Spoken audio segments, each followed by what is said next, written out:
Asia মহাদেশে Chinese action সিনেমার দর্শক অনেক। বাংলাদেশ সহ উপমহাদেশে সিনেমার বাজার অনেক সমৃদ্ধ, এমনকি বিশ্বব্যাপী সমাদৃত হচ্ছে চাইনিজ সিনেমার বাজার। চীনের ঐতিহ্য, সংস্কৃতি ও ইতিহাসের গল্পই বলা হয় এসব সিনেমায়। এরই ধারাবাহিকতায় সম্প্রতি সিএমসি পিকচার্সের ব্যানারে ক্রিপ্টোগ্রাফি থ্রিলার ডেকোডেড বিশ্বব্যাপী মুক্তি পেতে যাচ্ছে। ৩ আগস্ট চীনের বিভিন্ন প্রেক্ষাগৃহে মুক্তি পাবে ক্রিপ্টোগ্রাফি থ্রিলার ডিকোডেড।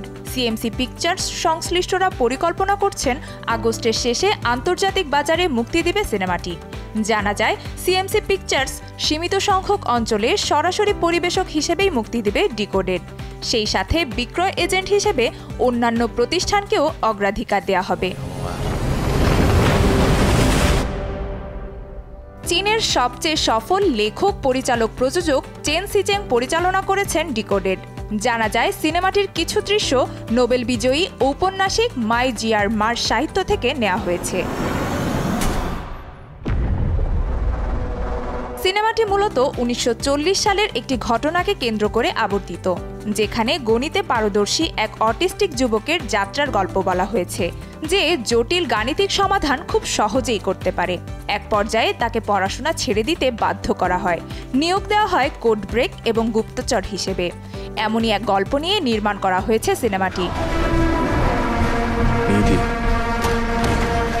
এই সিনেমায় চীনের বেশ কয়েকজন তারকা অভিনয় করেছেন। এর মধ্যে উল্লেখযোগ্য হচ্ছে প্রবীণ চীনা অভিনেতা চেন ডাওমিং, ড্যানিয়েল উ এবং ইউ ফেইহংকে।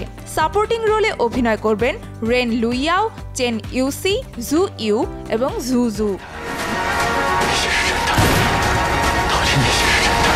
যদিও সিনেমাটি এখনও আনুষ্ঠানিকভাবে মুক্তি পায়নি, তবে ইতিমধ্যেই আয় করে নিয়েছে $8.03 মিলিয়ন। সিনেমা সংশ্লিষ্টরা জানান, এ সপ্তাহেই রিলিজ পাবে সিনেমাটি। তারা আশা করছেন খুব অল্প সময়েই ব্লকবাস্টার হিট ট্যাগ পাবে সিনেমাটি। জানা যায়, আইম্যাক্স ক্যামেরায় সিনেমাটির দৃশ্য ধারণ করা হয়েছে। সিনেমাটিতে পরিচালক চেন ক্যামেরার পেছনে বেশ মুনশিয়ানাই দেখিয়েছেন, তাই প্রিভিউ দর্শকরা তার এই কাজকে ক্রিস্টোফার নোলানের কাজের সাথে তুলনা করেছেন। Nusrat Ahmed, Urnisha, showbiz tonight.